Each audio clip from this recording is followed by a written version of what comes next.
I've always been, I identify as a recovering people pleaser, and boundaries is something I've only learned in my 40s. So I would tell my teenage self, learn what a boundary is and start practicing because it has been so freeing to be able to do right by myself, but do right to others by speaking the truth.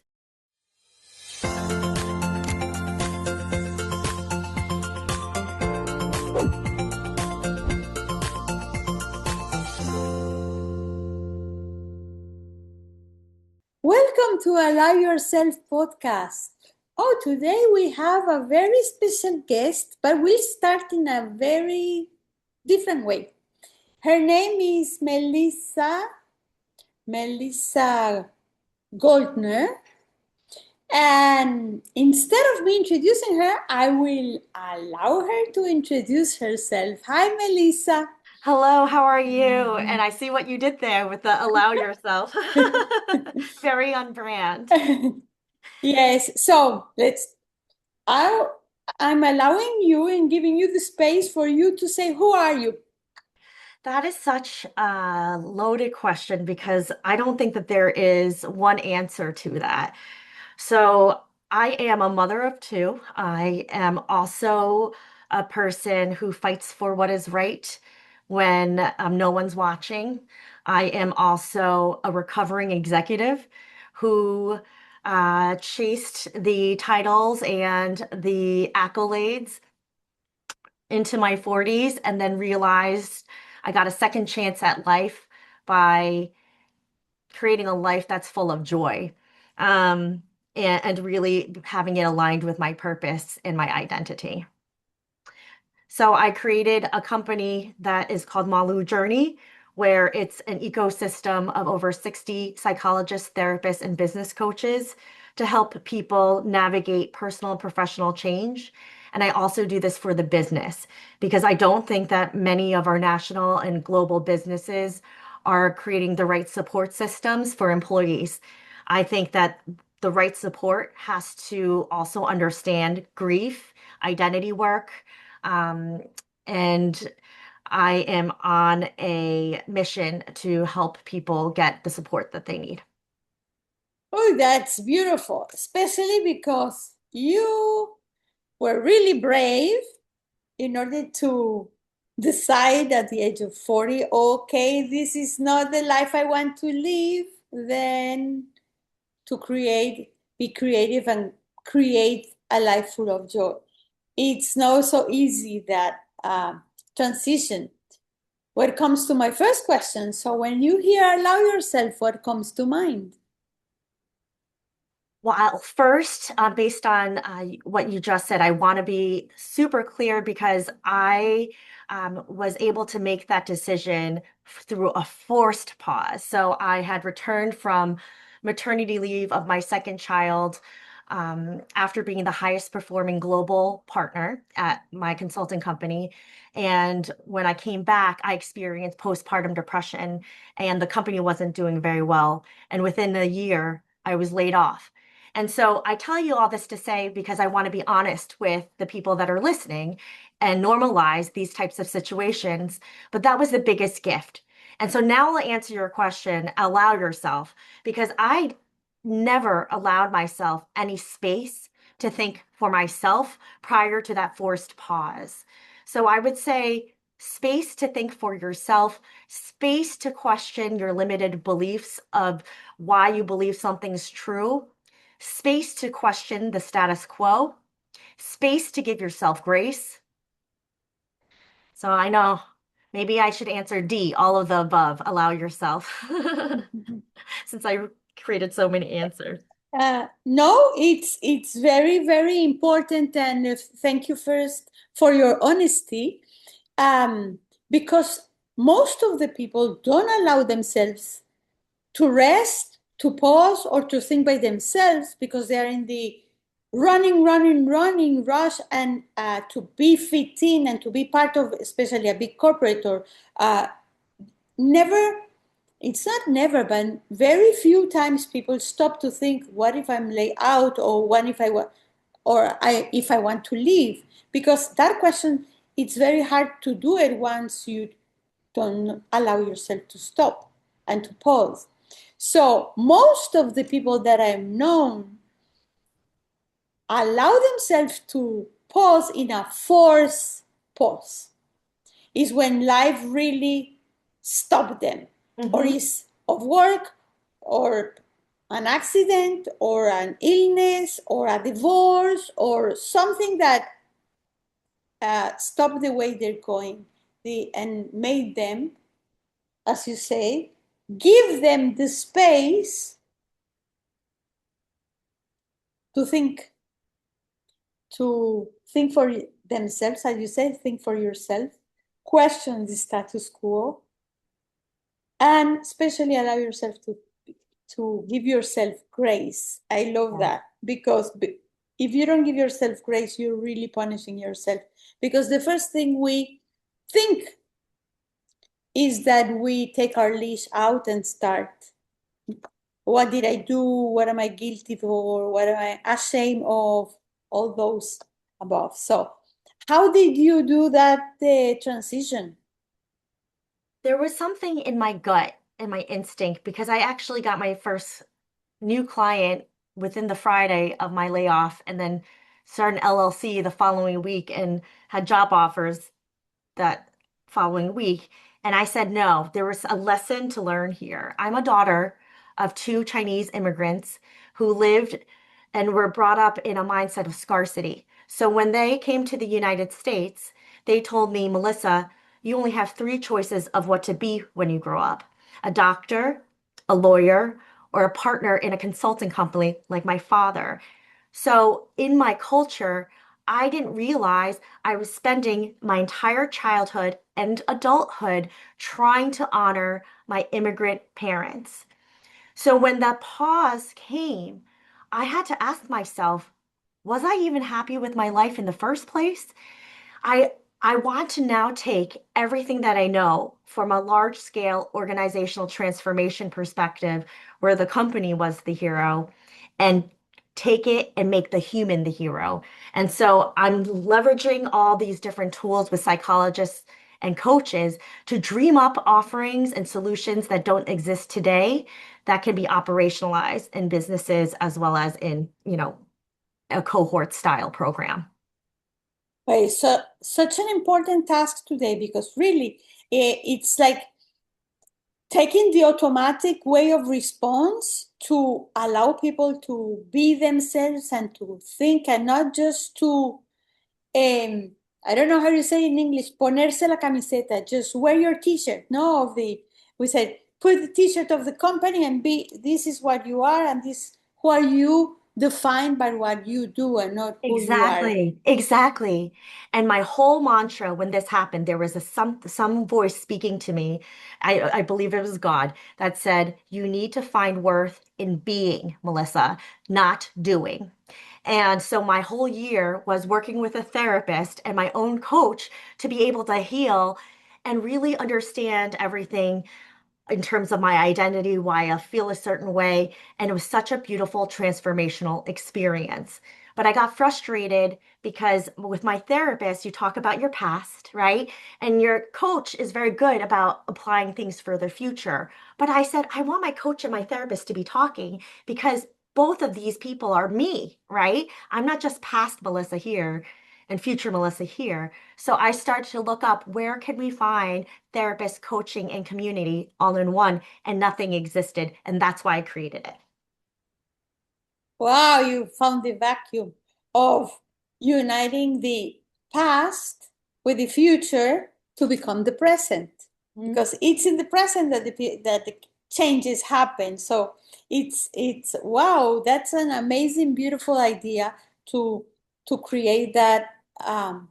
And why did you have to allow yourself in, and allow the others? Because I don't know when you did that, but I am a psychologist and that became also a coach. So there were a rivalry between the psychologist and the coach. The psychologists don't believe in the coaching uh, approach, and they were like taking away their status, their privilege. I don't know. There was like a fight over Yes. there. So how did you manage to unite it and to make it work? I think they both learned so much from each other. So the majority of the therapists and psychologists in my ecosystem grew up through academia. And so when they are working with a high achieving executive woman, they may not have the lived experience of understanding the invisible norms, the politicking that's involved, um, that an executive coach who has had that experience working within the business does. And vice versa. I think coaching could get very dangerous if they're trying to say that they are going to be healers of the world when they have not had the actual accreditations and the studies. I think that that could be very dangerous. So what I do here is I have them share notes. I'll conduct brainstorming sessions, and also when I create my cohorts, the psychologists and coaches talk to each other to share their notes to make sure the cohort doesn't re-trigger themselves, don't feel traumatized, and can give each other recommendations on where to emphasize their next workshops. So what you created is a collaborative way of workplace, not a competing workplace. Yes. And so they're all learning from each other. And then in my ecosystem, when they lead these workshops, they gain visibility with all these other women, and the women can work directly with the therapist or the coach outside of my programs. And so what I'm trying to do is destigmatize therapy for cultures like mine, create education in terms of what therapeutic modality that might work best for them. If somebody's going through a traumatic event, they likely may not know I need internal family systems work and a blend of somatic work. They probably don't know where to start, right? And so I create a program so they can all taste the different modalities as well as these talented practitioners in this world. So they're more educated and can choose what works best for them. So it's the client who comes and chooses how to get treated. What happens is usually for my B2C customers, I talk to the prospective clients to understand what is the problem, what is their goal, and based on their specific thing. So let's say one person's dealing with grief of losing a mother, another person's grieving who they thought they were before, after they became a mother, right? So I will handpick a grief counselor from my ecosystem to lead one of those workshops. I also will handpick identity experts. And so I make sure that the people leading the workshops are specifically customized for the cohort, no matter what problem that they're trying to solve. And then you say you incorporated the corporative world into it. So about people problems or corporate problems? So my point of view, I self-funded some research with Stanford faculty when I got laid off because I was very curious about the topic of the impact of the fear of irrelevance, specifically amongst women or women of color. But what I found was people have different stages of readiness for being able to dive deeper into therapeutic modalities or coaching. And so I'm intentionally creating a program that mixes both, so that people can get access to needs that they might not have realized that they wanted to get access to in the beginning. Wow, that's very powerful to present corporate or to the person what let's put it where to know what they don't know. Yes, and so there's an assessment that was created by these wonderful Stanford professors that help you understand, okay, I'm more caring about the corporate side, and I don't want to really dip into deep internal family systems work or that type of work. And so then I know how to customize the cohort with majority coaches with a little bit of inner work in the beginning. Um, as opposed to another persona type, if they get that is what I call a treasure hunter, they usually have just gone through a significant change, a death of a loved one, loss of a career, something that significantly happened, and they are ready, they're ripe to dive into cognitive behavior therapy modalities, somatic, understanding limited beliefs, doing reframing. And so they are really great to start with a lot more therapeutic work. And what I found, ironically, is that most people's goals shift after they do their internal work. So the goals of being the next C-suite level executives actually have changed for many of the people who actually have the chance to pause and have the space to ask themselves those questions. And I think that is a key differentiator. Wow. Um, what I'm hearing, correct me if I'm wrong, is that you created a buffet, Yes. right? Yes. And then, and you know exactly what protein you have, and what meats you have, and what carbohydrates you have, or what salads you have. And then, according to the client that you think, you say, oh, I recommend you to eat this kind of meat with this carbohydrate, with this salad, so we can bend and blend in order for you to get the food you need. Yeah, is that Yes. that's how I'm listening what you described me that you do. I think that's a very good way. And for those, I know what you're allergic to. So I know what not to put in there as well. And I think it's not just the food as the output. I think the output is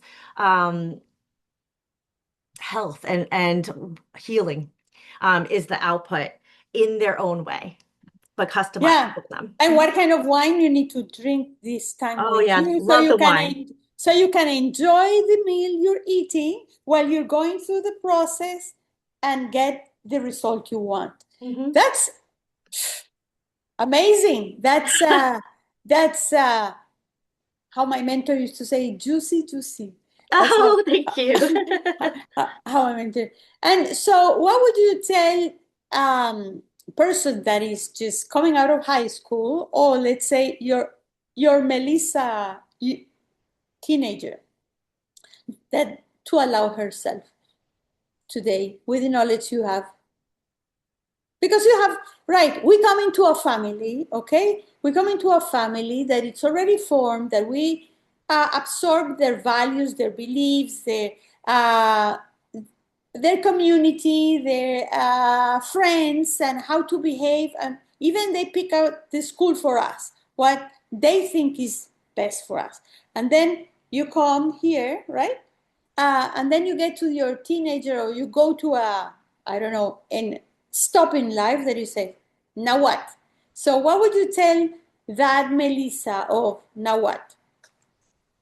I would tell her that it's okay to I've always been, I identify as a recovering people pleaser, and boundaries is something I've only learned in my 40s. So I would tell my teenage self, learn what a boundary is and start practicing, because it has been so freeing to be able to do right by myself, but do right to others by speaking the truth. Because I would end up starting to resent my family, my friends, because I am the go-to person ever since I was in middle school, to get the things done, do the investments for my family, make sure I gather people together.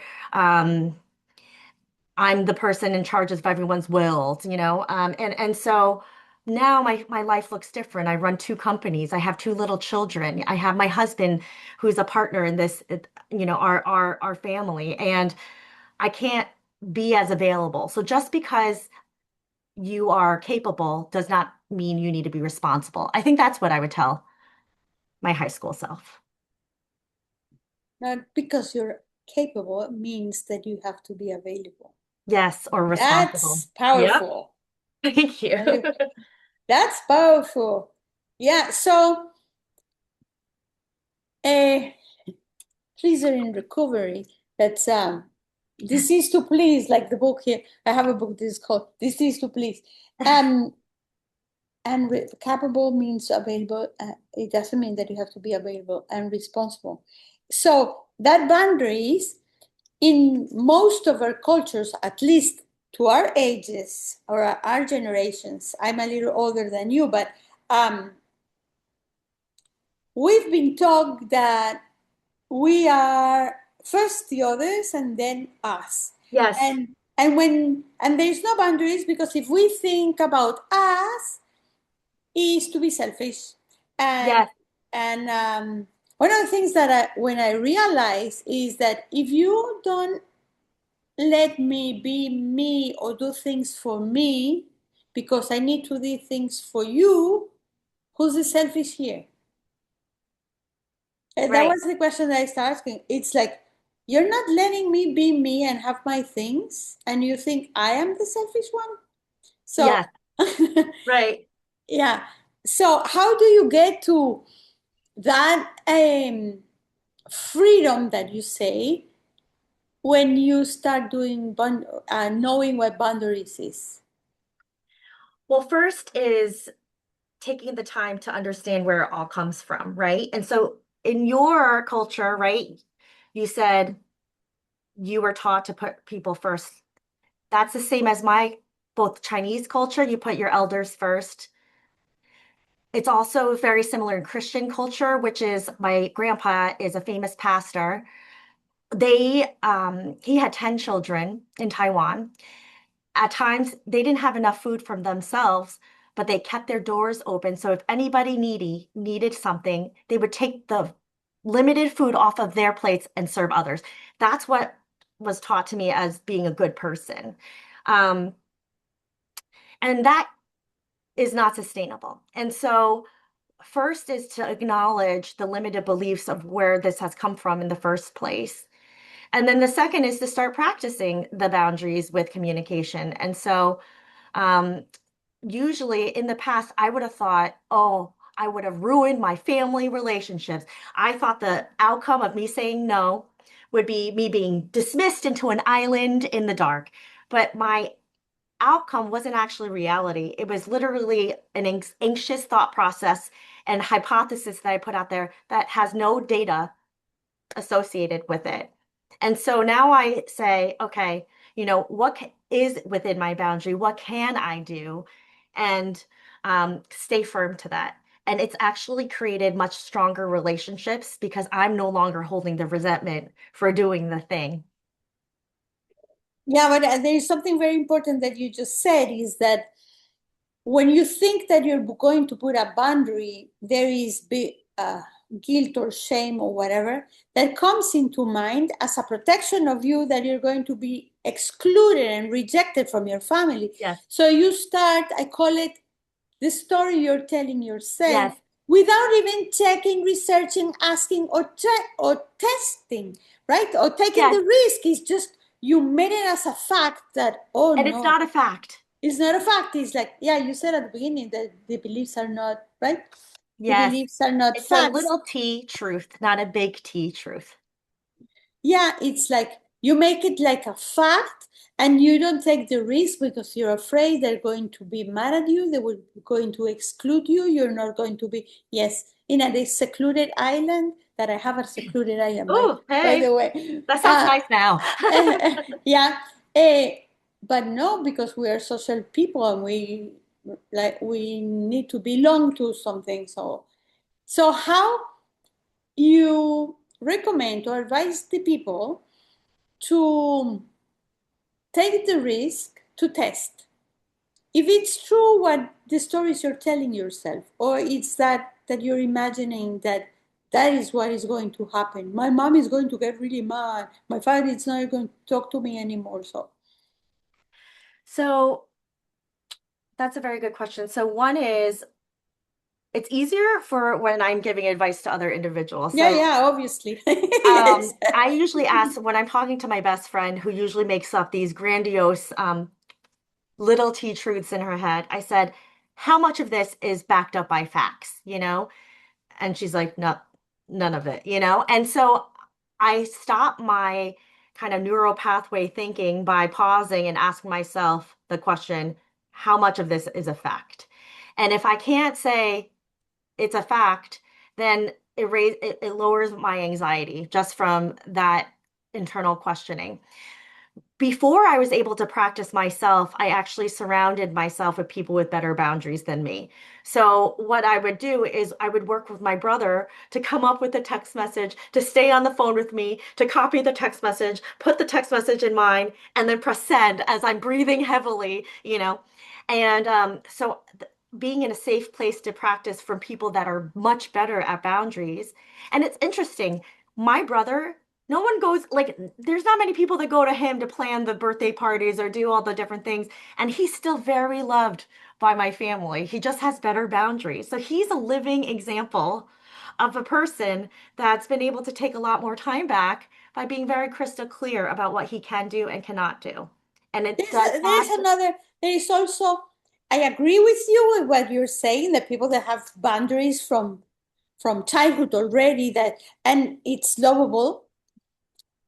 But I think, I don't know, I suppose in your culture too, but in my culture, the men have a different roles than the women when Yes, I, that's true. and they are allowed to say no easier when they are younger than we women are allowed to say Oh, no. yes. They have like more, naturally they have more power in their saying no. It's okay, if they don't want to cook, if they don't want to clean, if they don't want to, they have other roles. So yes, I agree with you that it's much easier when you have, it's the model, you call it, your brother, the role model of people that have more boundaries. Hmm. And also I will add to what you say, is to have a back a backup, a support system, that it's okay what you're doing. You're not doing anything wrong, because for the stories we're telling ourselves, I don't know if it's that case, but I'm telling you, when I was learning to put my boundaries, it's like I felt so bad and so guilty and so bad person, that if I have a support that it's okay what you're doing, you deserve it, you're allowed to do that, you're allowed to have your own life. I remember I remember having a client, now that I'm talking, that she used to pay all the bills of her parents. They were eight brothers and sisters, but she paid all the bills of the parents, and she didn't have money to pay her own Oh electricity. my goodness, yes. So I said, but you have the right to live your life also. Yes. It was like a shock for her to hear that she has the right to live her life, uh, by herself, without the parents, and with all the other systems. So that's, it's a fact. So coming to this, is it a fact? The new generations, they will say, oh, I saw like 10 different videos in YouTube or TikTok, and it's a fact, it's that way. Oh gosh, no, right, How would exactly. you tell them? What would you tell them? Well, I Because they think, get the information from social media. You're an academic person, and you know how to distinguish this from that. But what would you tell them? well, first, I think more than ever, because with the rise of technology, social media, AI, we're going to have to create a capability and skill set to be an interrogator of the information that we're consuming more than ever before. Because most of it is not based in actual data and can be quite dangerous. So that's one thing that I would say is a skill set of the future. I would position it as in order to be future fit in this day and age, this is a capability that you need to be able to um, The develop. interrogator, Yes. yeah, and to detect who's lying and who's not lying, and what's fake and what's not fake. And exactly, you can leverage the same interrogator skills on yourself with regards to boundaries. And so in the Malu journey work, some of the things what we do in terms of telling people how to practice is telling them the type of different boundaries. So you can have time boundaries, like you can say, I'm only available from this time to this time. You can have emotional boundaries. I prefer to keep my personal stuff separate from work discussions. You could have task boundaries, like, I am currently running two businesses. I probably am not the best person for you, but have you thought about asking A, B, and C? Or communication boundaries. Um, I don't respond right away. I want to, especially if there's emotions in the emails, I want to sit down and get to a regulated state. so that I'm responding in a productive way.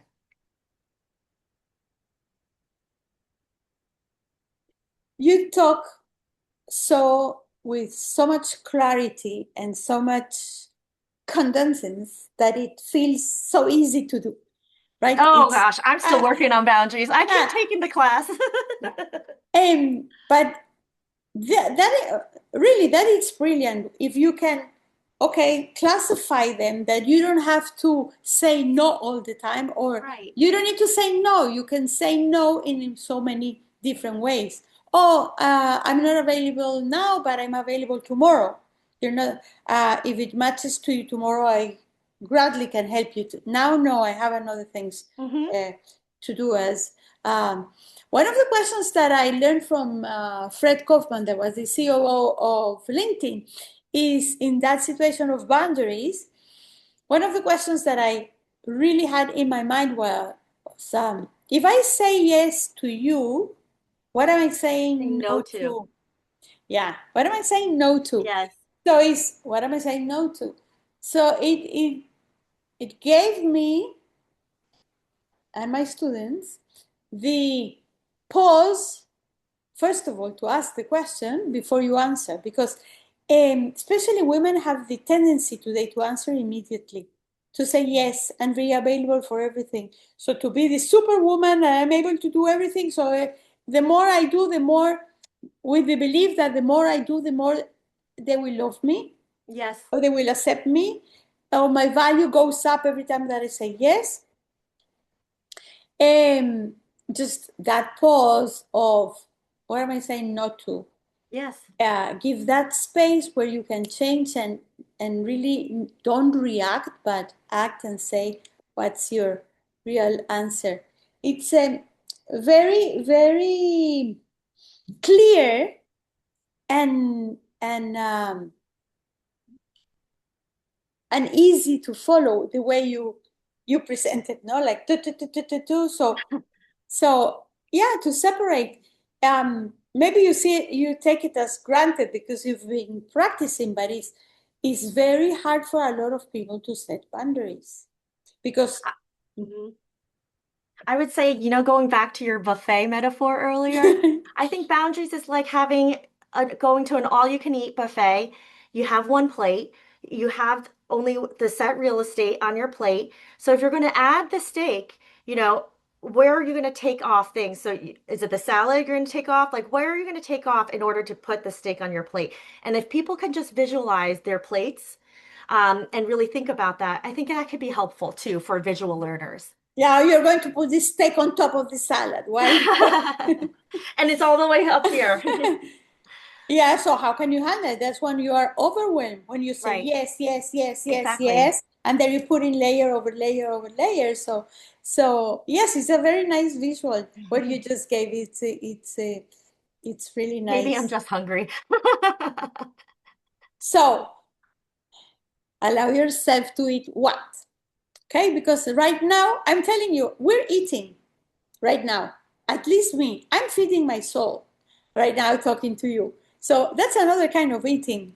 Yes, I It's love the that it's eating. a level of, I'm just feeding my soul. So I'm giving the space now to feed my soul. Love it. So that's what is in the buffet. I have not get to the dessert. I've Yes. already stopped eating. I'm just having that feeding my soul in order to get to the dessert. Love it. So I want to ask you, Melissa, um, have you thought about what do you need to allow yourself now in order to enter your next stage in life or to do your next step? I do. My team members have been so wonderful, and they really want me to step in the light more, or speak my truth more, but I give myself what people call the ick. Like I know where it comes from. It's because in Asian culture, we're taught to keep our heads down, and just do good work, and everything else will follow. But as a business owner, that's not usually the case, and you have to put yourself out there. So I need to allow myself to step into that area of discomfort and remember the big goal of the healing, the scaled impact of healing for many others, just to get rid of my discomfort. And I think by moving through that discomfort, I will grow as well. So thank you very much for coming to the podcast, because you started that step on in discomfort to just show up. Thank you. Here I talk, and I really appreciate it, and I honor very much that you accept the invitation to allow yourself. And especially, I want to thank you for you opening your heart and Mhm. your wisdom and sharing, being vulnerable too. And it's really really role model to see you, how you allow yourself to move from where you were questioning things, giving yourself grace, and grow into such a powerful um,